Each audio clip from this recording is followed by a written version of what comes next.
Dear Jackie Lambi, Jackie. Oh, I wish you'd go home and see if you can dig out that song that says, "Don't worry, be happy." You need to listen to that for about 24 hours, Jackie. Calm down. So let's go back to what you were saying about, those anti-vaxxers, sovereign citizens, the ones that came to Canberra, they're the ones that had the big march, stuff. Sound familiar? Let's talk about why these people came to Canberra. And various reasons. Well, I'll start with me, shall I? I came to Canberra because I was a part of the marches in Melbourne, and I had one issue. I didn't want the government to tell me what I could or could not put into my body. I didn't feel they had that right. And so I decided to stand up for the right. And the cost of that was I lost my career as a playwright. No theatre's allowed to put my stuff on anymore. They just ignore me, and the mainstream theatres. And so everything I'd worked for, and that's how I was making my living, was lost. I even had a play touring with the army. There was a suicide prevention play that they thought would prevent soldiers from killing themselves. They really had belief in this play, but that's finished now because I wouldn't comply with the government narrative. So I was ousted. And then realizing I had no career left, I could see the freedom of speech was also under attack. They're talking like misinformation laws, and I'm a big believer in free speech. I think that's the way a society thrives and grows. So I decided to defend free speech. And then I found that there was, at first I felt quite isolated, but then once I joined the marches, I found there was lots of people who thought the same. And so we sort of didn't realize them, but we were becoming a tribe. We were becoming a movement. We organically, because the churches were all closed. And there were churches in Portland. There was a church, had a big sign on the side that says, "Jesus wants you to get the jab." We had to wait 2,000 years for that message from Jesus. "Just get vaccinated," said Jesus. And so there was all this crazy stuff. MSN wouldn't cover our stories. They wouldn't show our side. There would be no debates on telly. There's no debates on ABC. Should we or shouldn't we? Should we have mandates? Shouldn't we? Nothing. It was just like one narrative. You have to do this. You have to do this. And it sounded very much to me like a dictatorship, driven by fear. And for some reason, the fear didn't work with me. And I actually felt that someone had to challenge this. So in my small way, that's what I did. And I set up Cafe Locked Out, which is a podcast, just because I thought I'll defend free speech by talking freely for an hour every day about anything I want. And that was my little protest against the censorship that we were facing and the attack on our free speech. Anyway, a lot of stuff happened, and then we heard that there was a call to come to Canberra, and historically I could feel inside me that this was going to be historic. Kind of what I feel about the 31st too. And so, but in a different way. So anyway, I went to Canberra. Now, Canberra, this ABC has just admitted it's the biggest protest in Canberra history. In the history of Canberra. And what it was people drove to Canberra from all over Australia. We had people from Perth, people from Darwin, people from Norfolk Island, people from Tassie. And they all came together, not to get the booster, but to basically alliterate what I was saying. That, we feel our freedom's under attack and we don't want to be forced to take medication we don't want to take. That was the fundamental thing. In that group, there were other things talking about the protection of pedophiles and stuff like this, which we've seen with the list of the 29, I think, or 28, whatever. So, there was various issues that people had, that they were uncomfortable with what the government was doing, so they were there protesting, which is a democratic right. And but the other thing that we were doing, and this has led to the sovereign citizen movement, is we were all children of the She'll Be Right era, where we didn't give a fuck about politics. We didn't care. And so what had happened while we were all busy doing our thing and leaving the politicians to do their thing is that the politicians, either on purpose or through corruption or through just sheer incompetence, which I kind of lean towards, they gave our country away. We've got no manufacturing in this country, none. The car industry's gone, everything's gone. We're a service industry. Basically, the only thing that keeps us above board, even though we owe $1 trillion, is all the mineral wealth. But, And so we were like going, is this legal, these mandates? Is it legal? Is it, well, what's it say in the Constitution? Do we have a Constitution? Because most of us had never been taught it in schools. We didn't know what it looked like. And then we found there was experts in the field. They were saying, yeah, this is against the Constitution. But we were all having a crash course on what was in our Constitution, what the laws were. And then in this crash course, this apprenticeship, this 4-year apprenticeship, because finally the law was sort of focused at us, we discovered things that raised questions. Is this lawful? Doesn't seem to be lawful in the Constitution. Constitution says you can't do that, and yet the government's doing that. How does that work? And we suddenly had questions. And then some people went to extremes of saying that the judges were a traitor and stuff like this. And maybe they are, I don't know. I didn't get into it that much. I was more interested in what was happening on the ground with the people. But this is how it started. People started questioning their country, questioning the laws of their country, because what they felt was that they were losing their country. And they were losing the country's identity. And so they were trying to defend the country's identity, and they thought, well, the best way to defend our country's identity, or re-establish our country's identity of who we are, is to make sure we defend the freedoms of that country. And we also felt that we had an obligation, Jackie, to defend the freedoms of our country. Jackie, you listening, Jack? You listening? You listening? Calm down, stop barking at the neighbour's dog. Just calm down. There's the reason we were defending our freedom, because even though we were born in the She'll Be Right era, we were also born in the shadows of the shrines.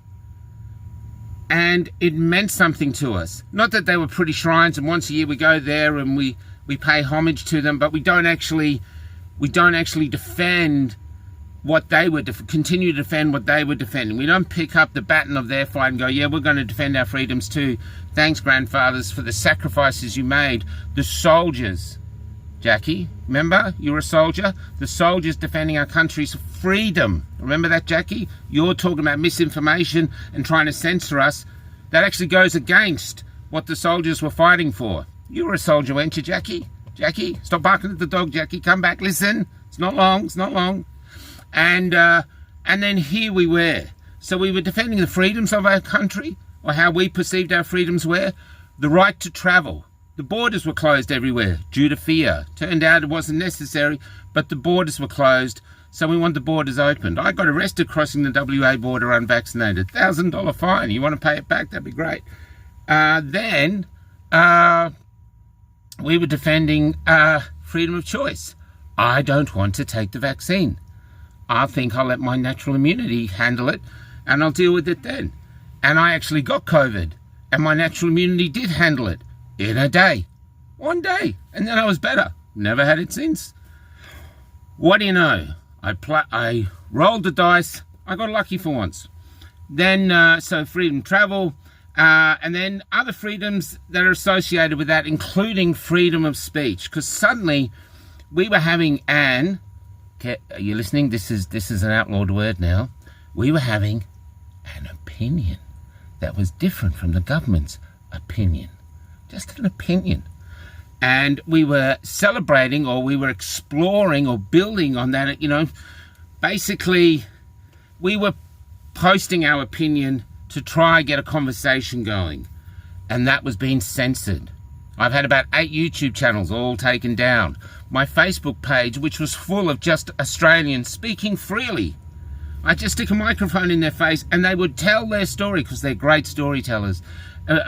All of them. Doesn't matter what race you are. If you get here, you're Australian, you just somehow become a storyteller. And they would tell their story, and they would tell it beautifully, and I wouldn't even edit it, because I thought that's like a historical document. That's a historical document. This person has started here, told their story. This is how the COVID experience affected them, and I'd put them up. And Facebook, probably at behest of the government, gave my Facebook page, Cafe Locked Out, a 3,649-day restriction, just for sharing Australian voices. Anyway, despite all that, we got the censorship there. We were fighting against, because we really believe freedom of speech, apart from just being a fundamental human right, in troubled times, this is the best way for the country to prosper. Because we identify problems, they come with their thoughts, we come with our thoughts, we talk, and then they're doing free speech, we're doing free speech, and then we agree on some perhaps solution, and chances are, because both sides have come in, that solution is the best solution, and the country prospers. And we get to do things like leaving a country which has affordable housing for our children. Jackie, listening? Okay. We get to leave a place where there's jobs for the children. We get things like, I think most Australians would agree, that we should tax the miners appropriately so we get rid of our debt, and we're a country of abundance. The miners can still make trillions, but we make a healthy thing too. That's what we want. Does that sound unreasonable, Jackie? Or should I speak like you do? Hey, is that the language you want us to speak as a leader of the community? You think that's going to bring us together as Australians, or is it going to divide us? Because what you're doing, Jackie, is you're going, these people don't think like me, so what we got to do is get the country to hate them, so we'll call them anti-vaxxers, and we'll paint them as sovereign citizens, paint them as everything, to get the people to hate them, because that worked in Germany, didn't it? With the dirty Jews, didn't it? You're a leader, Jackie. You've been put into a thing of leadership. One of your jobs should be helping our country divide and celebrate the fact that it has different opinions. And amongst the community on both sides, there will be extremists. We had police officers that were beating up old ladies and pepper spraying them on the ground, and now sadly we have this man that shot police. Both of them are horrible. The shooting worse than the old woman, but I think the old woman thing is horrible too. We're in uncharted territory where people are doing things we don't know why they're doing it. We're not used to it because we're Aussies. Aussie, oi, oi, oi. That's fundamentally where we want to live. Within the oi, oi, oi, that's us. Regardless of your colour, regardless of your religious belief, everyone fits in oi, oi, oi. And Jackie, as the leader, you could be the one going Aussie and getting us all together. But instead, you're at the fence, barking at everybody passing by who you don't like the look of.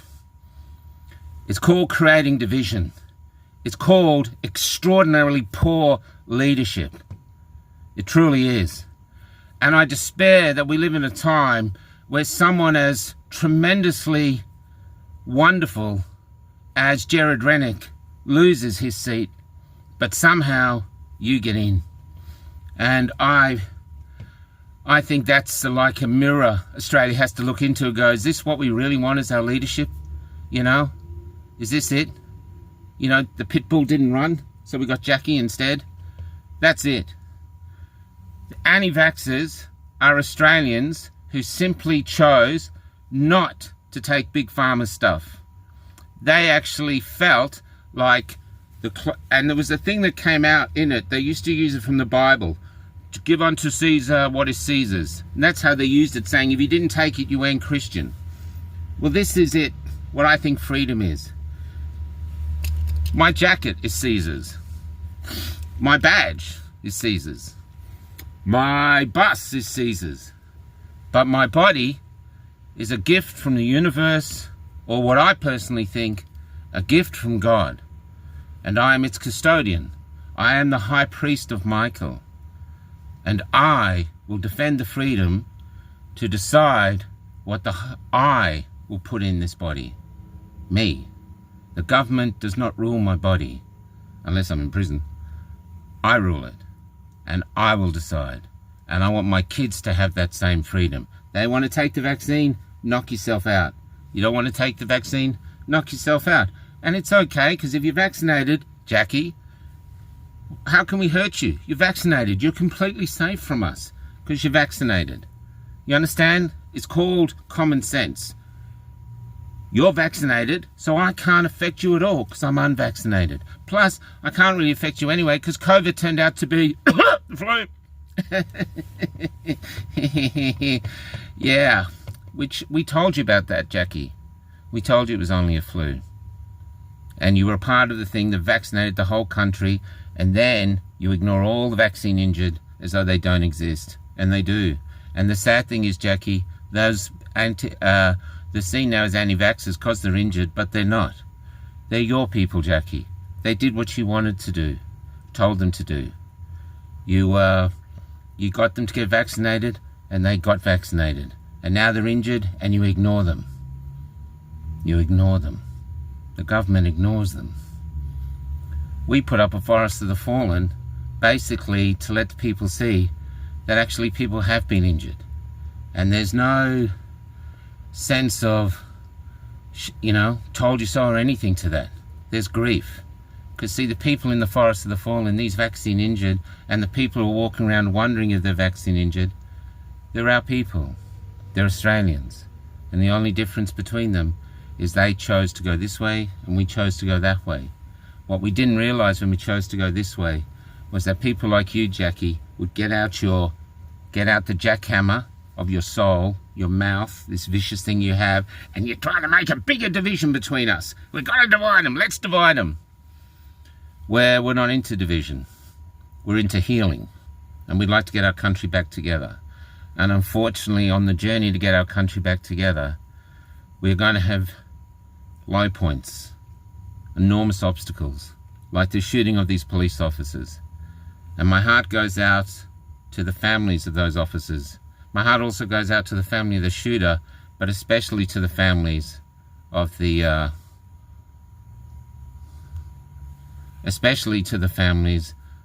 officers, because I think when the officers set off in the morning, these people probably had no idea they would never see them again. And I think that's profoundly sad, and just an absolute utter waste.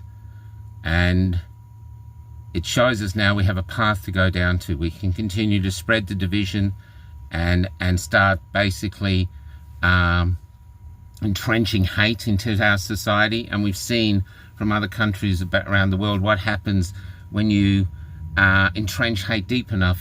The country is unable to heal itself, so the hate just grows. Or we can realize we are a new country, built mainly from migrants and the people that were already here, and that together we can become a beacon for the world if we actually realize that love is the way, that if we go with love, go with trying to fix our problems, go with using freedoms, freedom of speech, freedom of choice, and all these other freedoms, and defend these freedoms to create a world where our kids want to live in, our kids are proud of, that together we will realize, hey, look at us all. We're creating a country that mutually benefits everyone, and the people are getting on really well. You're allowed to be yourself as long as you don't hurt anyone. You're allowed to be yourself, and then there's this great, great freedom. And as together we become a beacon of light for the world to show humans can actually live together in peace and prosperity. All we had to find were leaders who brought us together instead of getting in the Senate and barking like a dog, trying to divide our country. You call yourself a soldier? I'd say you're a soldier of hate, Jackie.